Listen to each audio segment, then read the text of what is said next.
Most fans think George Lucas changed Star Wars on a whim, but the truth is that nearly every revision came from long-standing plans, technical limits, or story decisions he had been wrestling with since the beginning. Drawing from 18 distinct sources, spanning production histories, official novelizations, visual guides, and behind-the-scenes accounts, we can trace 25 specific changes that Lucas made to the original trilogy and the prequels, and see why each one served a real purpose tied to technology, story clarity, or the growth of the galaxy itself. The first change was correcting Luke Skywalker's lightsaber color in A New Hope. According to The Secret History of Star Wars from 2008, George Lucas felt he had been forced into visual compromises during the original 1976 production because of technical limits and time pressure.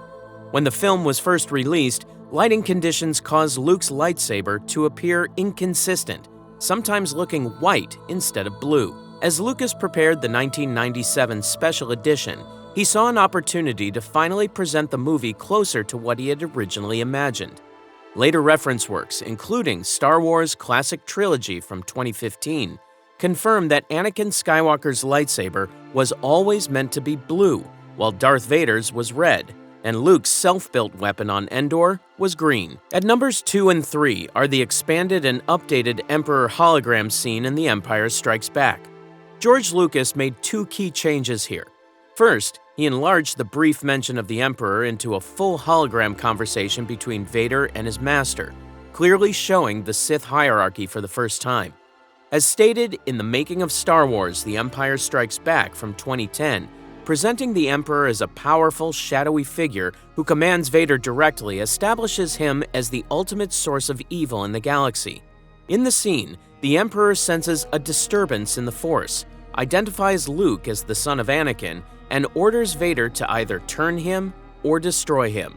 Second, Lucas replaced the original performance with Ian McDiarmid, who had already defined Palpatine in the prequels, creating a visual and character link across the saga. That this boy is the offspring of Anakin Skywalker. Fourth on the list, quietly fixed a growing canon problem, updating Boba Fett's voice to match Jango Fett and the clone template.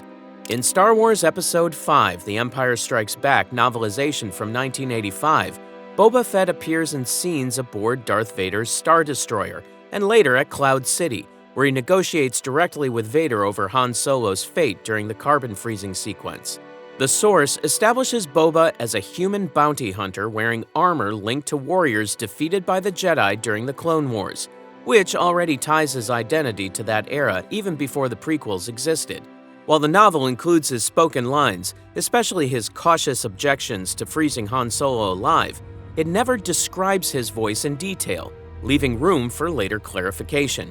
Once Attack of the Clones established Jango Fett as the genetic template for the clone army, updating Boba's voice made sense because it reinforced that Boba was not just wearing similar armor, but it was literally the same man at a different stage of life. He's no good to me dead. He's no good to me dead. Change number 5 focuses on a subtle but important update in Return of the Jedi that helped the Ewoks feel more alive on screen. The Making of Star Wars: Return of the Jedi in 2013 indicates that George Lucas was not trying to replace a bad effect, but to finish an idea that never fully worked during production. In scenes set in the Ewok village on Endor, Lucas believed blinking was essential to making the creatures feel like real living beings rather than costumes. During filming, the creature team tested several physical mechanisms inside the Ewok heads, including hand-controlled systems connected to the eyebrows, but the technology at the time made the effect unreliable and too costly to use.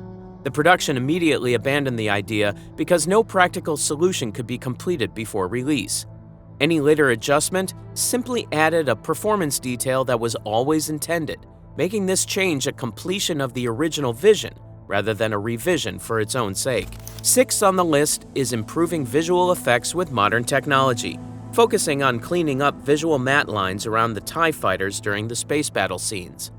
Referencing The Making of Star Wars: The Empire Strikes Back in 2010, George Lucas was never satisfied with the limits of optical compositing, particularly in Empire, where effects teams had to place light gray ships against bright snow backgrounds. Visual effects supervisor Richard Edlin described this as a nightmare because older techniques left thin outlines around the ships. To solve this, Lucas pushed Industrial Light and Magic to develop new optical technology, including telecentric lenses adapted from military optics and more stable cameras like the modified VistaVision system. These advances laid the groundwork for later revisions that removed distracting matte lines from TIE fighters, making the space battles cleaner and more immersive. Number 7 focuses on fixing the Jabba the Hutt CGI, which had long stood out as one of the weakest visual moments in the saga. Based on Inside the Star Wars Empire, Making Magic at George Lucas's Industrial Light and Magic from 2018, Lucas used the 1997 Special Edition re-releases to finally correct effects that failed to match his original vision, including the Jabba scene added to A New Hope in the Mos Eisley spaceport. The early CGI version of Jabba looked stiff, weightless, and unfinished because the technology simply wasn't ready when the scene was first attempted. By the late 1990s, advances driven by ILM made it possible to rebuild the character with proper scale, movement, and interaction, allowing Jabba to feel like a real presence rather than a digital placeholder. The 8th entry is updating the Sarlacc pit to make it visually readable. George Lucas used digital effects to transform the Sarlacc into a creature that was easier to understand on screen as a real living threat.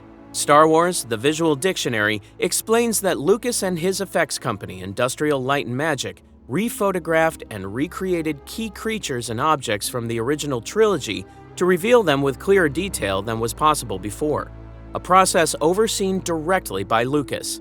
The making of Star Wars: Return of the Jedi in 2013 adds important context by describing how the original 1982 shoot ran into major technical problems. The pit could not be dug into the desert, blue screen techniques were still limited, and an expensive animatronic tentacle was abandoned, leaving the Sarlacc visually flat and confusing.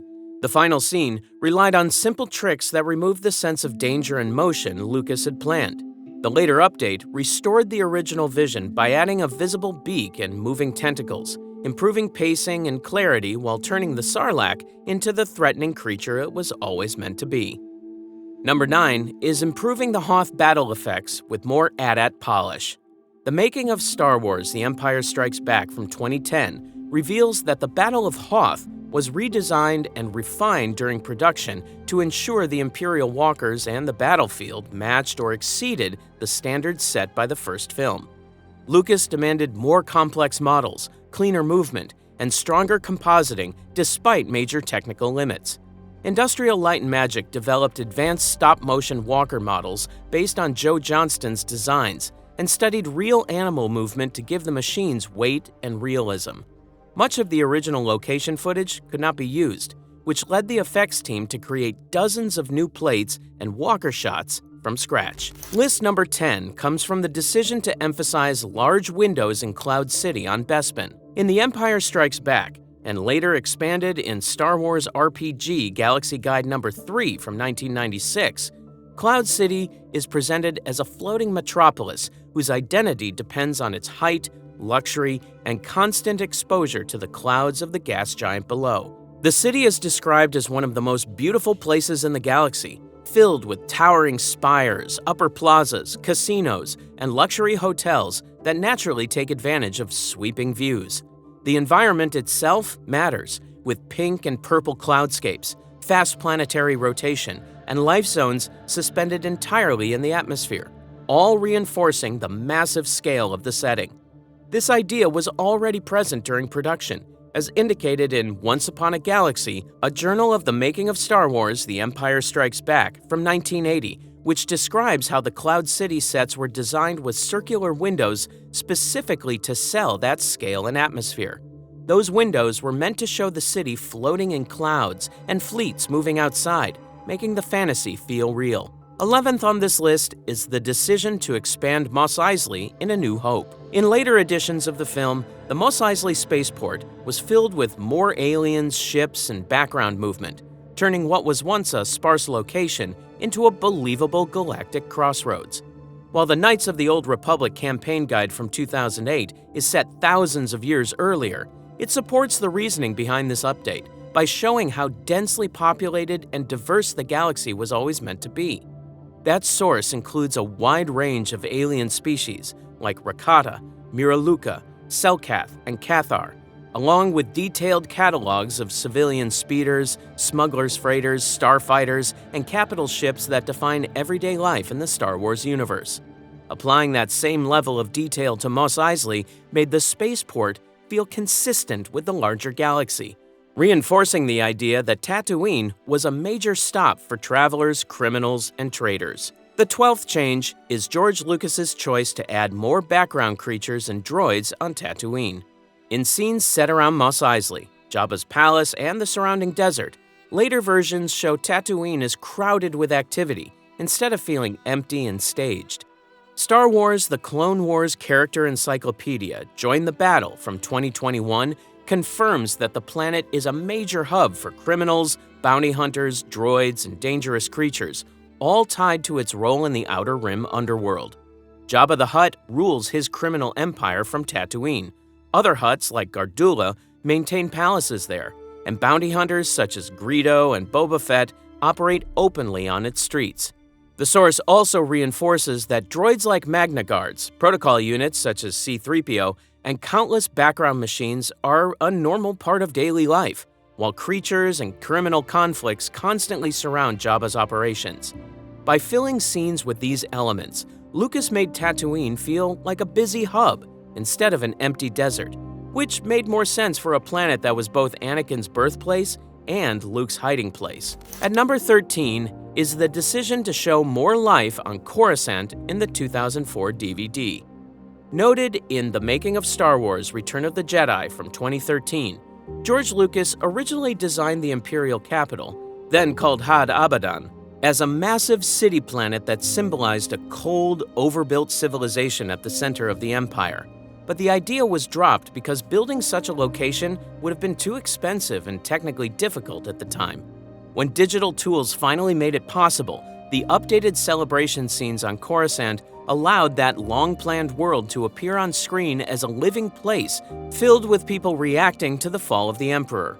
This approach lines up with the Return of the Jedi Junior novelization released in 2014, which describes news of the Rebel victory spreading quickly and sparking joyful public rallies on Coruscant. The 14th entry expands on the galactic scope of the Rebel victory by showing celebrations across multiple worlds simultaneously. As documented in The Making of Star Wars: Return of the Jedi from 2013, Lucas recognized that ending the saga with a small party among the Ewoks felt disconnected from the massive galactic victory the story had just delivered.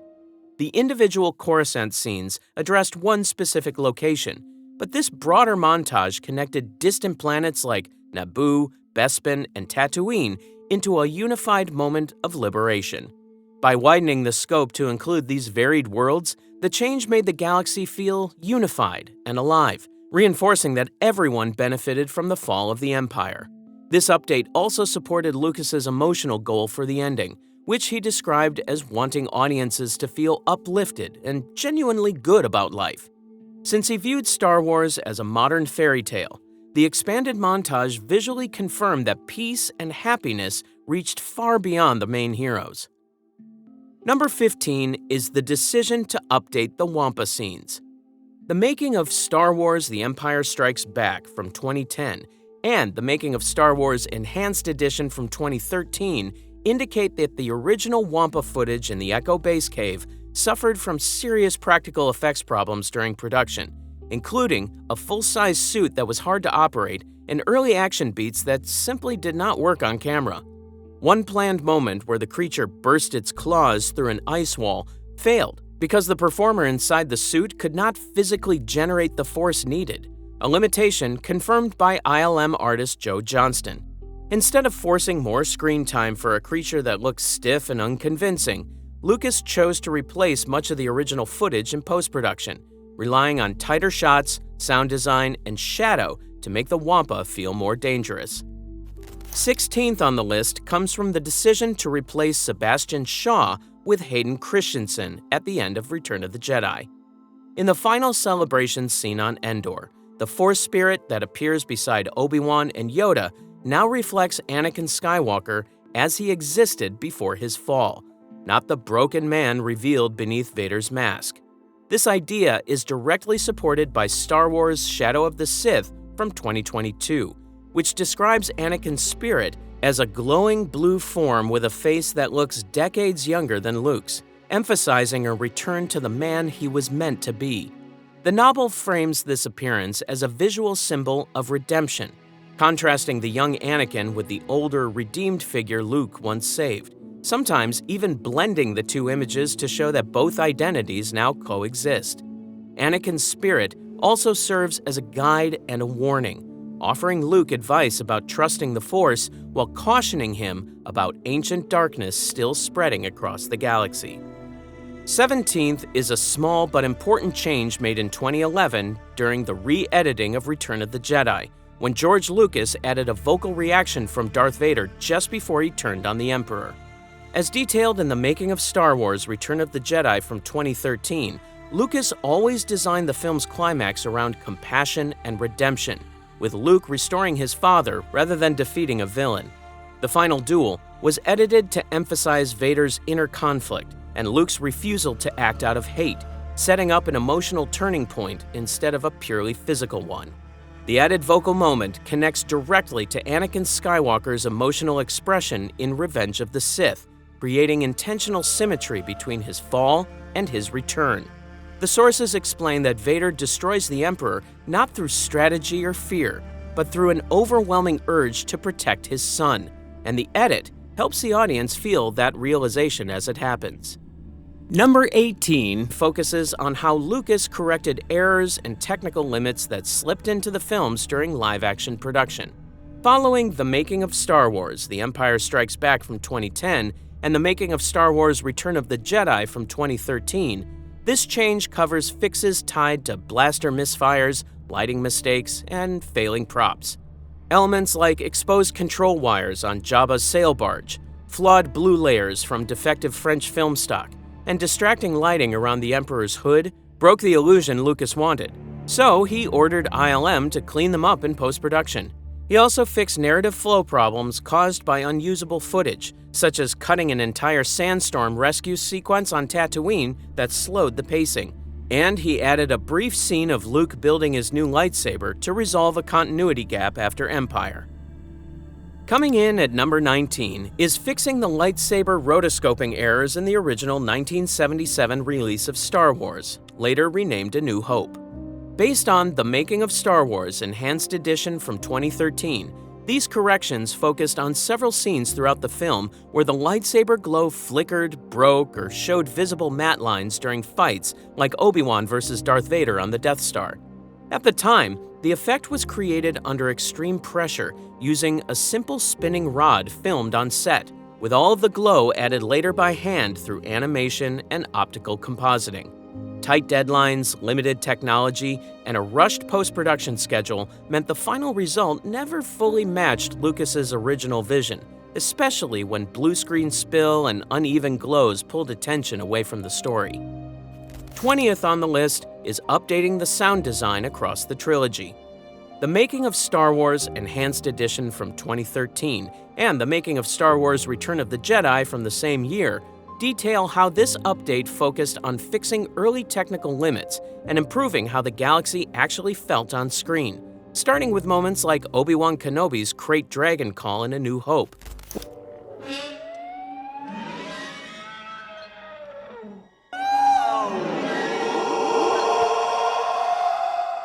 Which Ben Burtt rebuilt to better sell the fear that drives off the Tusken Raiders. Lucas also pushed for clearer and more natural sound mixes after noticing that music and effects sometimes drowned each other out in earlier versions, leading to adjusted blaster sounds, refined stormtrooper voices, and cleaner dialogue loops. Across the films, alien languages like Ewokese and Jawa speech were rebuilt from scratch using real-world languages and electronic processing, so they felt alive instead of cartoonish, while R2-D2's beeps and whistles were carefully synced to his movements to give the droid a childlike personality that still felt mechanical. Darth Vader's voice received similar attention, with James Earl Jones delivering a controlled bass performance that Burt enhanced with breathing effects to make Vader more imposing. Even iconic sounds like lightsabers, TIE fighters, and blasters were updated using organic recordings instead of flat electronic noise. Number 21 lands on the opening crawl itself. The Making of Star Wars Enhanced Edition from 2013 revealed that the opening crawl was never a fixed element, but a constantly evolving piece of storytelling that Lucas refined for clarity, tone, and visual impact. Beginning with early drafts that confused viewers and ending with a clean, readable design that framed the film like a modern space fairy tale.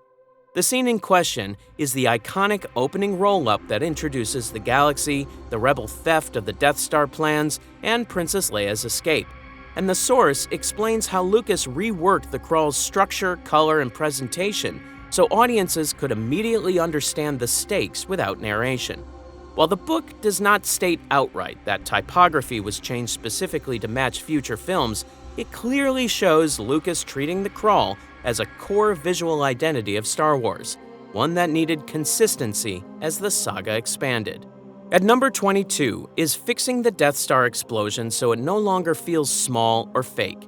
In the Death Star trench run and destruction scene from A New Hope, George Lucas was unhappy with early test explosions that looked cartoonish and weak, which is published in The Making of Star Wars Enhanced Edition from 2013. Those early effects made the station's destruction feel more like a firecracker than the collapse of a planet-destroying weapon. To solve this, Lucas pushed ILM to create an explosion that felt grounded in real wartime footage, with a clear buildup, visible structure failure, and a massive fireball that sold the scale of the moment. By bringing in Joe Viscasil and Bruce Logan and using advanced miniature explosives filmed at extremely high frame rates, the final effect showed the Death Star tearing itself apart in stages before vanishing in a huge cloud of fire and debris. The update made the Rebel victory feel earned, terrifying, and real, turning the destruction of the Empire's greatest weapon into a moment that visually matched its importance to the story. List number 23 turns to how George Lucas fixes audio inconsistencies in Darth Vader's voice. During key scenes across the trilogy, especially Return of the Jedi, Lucas relied on post-production voice replacement to preserve Vader's slow, controlled presence and to strengthen major story beats like his discovery of Luke's family and his final confrontation with the Emperor. On set, David Prowse's natural speaking voice, improvised lines, and incomplete scripts created audio that did not match the calm menace Lucas wanted, while other actors struggled to react naturally without hearing the final version of Vader's voice. James Earl Jones's carefully restrained delivery, combined with Ben Burtt's mechanical breathing design, created a consistent sound profile that made Vader feel inhuman, powerful, and unmistakable in every scene. Lucas even planned ahead for Vader's redemption, shaping the audio so the voice would weaken once the mask came off, reinforcing the character's emotional arc. You are part of the Rebel Alliance and a traitor. Take her away. You are part of the Rebel Alliance and a traitor. Take her away! Change number 24 is replacing Yoda's original puppet in The Phantom Menace with CGI. In the Jedi Council scenes of Episode 1, released in 1999, Yoda was originally portrayed as an animatronic puppet operated and voiced by Frank Oz, as documented in The Making of Star Wars Episode 1, The Phantom Menace from 1999, with producer Rick McCallum and stunt coordinator Nick Gillard both noting how physically demanding and limiting the puppet was, even for a younger version of the character. While that approach matched the technology of the time, it became a problem once Episodes 2 and 3 fully reimagined Yoda as a fast-moving Force powerhouse. According to Entertainment Weekly's Star Wars: The Ultimate Guide to the Complete Saga from 2019, the Episode 1 puppet was poorly received and visibly aged on screen, leading George Lucas to replace it with a CGI model for the home release to maintain consistency. This change made sense because Attack of the Clones and Revenge of the Sith relied on a digital Yoda who could leap, spin, and duel Sith Lords in ways no puppet ever could, including iconic moments like deflecting Force lightning during the duel with Count Dooku. Fear is the path to the dark side. Fear leads to anger. The final entry in this scene focuses on how George Lucas removed visible wires, exposed puppetry, and set seams to protect the realism of the Star Wars galaxy. A decision detailed in A Galaxy of Things, The Power of Puppets and Masks in Star Wars and Beyond from 2023, The Making of Star Wars Enhanced Edition from 2013, and The Making of Star Wars Return of the Jedi from 2013. Across scenes like Jabba's palace in Return of the Jedi, the Rancor pit, and the desert sequences featuring R2-D2, production footage showed wires hanging from background performers, puppets that revealed their operators, and droids that had to be dragged through sand just to finish a shot. By removing these flaws through digital cleanup and new effects technology, Lucas preserved immersion so the audience could stay focused on the characters and stakes rather than the mechanics of filmmaking. This thinking carried forward into later films and shows where practical effects could feel alive without visible support. These 25 changes reveal a consistent pattern in how Lucas approached Star Wars over time. He spent decades refining films to match the vision he had been pursuing since 1977, using advances in technology and storytelling to narrow the gap between what he imagined and what audiences could see on screen. As those tools evolved, he revisited everything from color-corrected lightsabers to expanded scenes of galactic celebration, with each revision addressing technical limitations, narrative gaps, or visual inconsistencies that had affected the original releases. To continue exploring how intent, symbolism, and power shaped the saga, discover why the Emperor's ornate lightsaber came to embody everything the Jedi feared and everything Vader grew to resent, and see how Vader secretly tried to rewrite the future of the Sith by training a hidden apprentice in the shadows.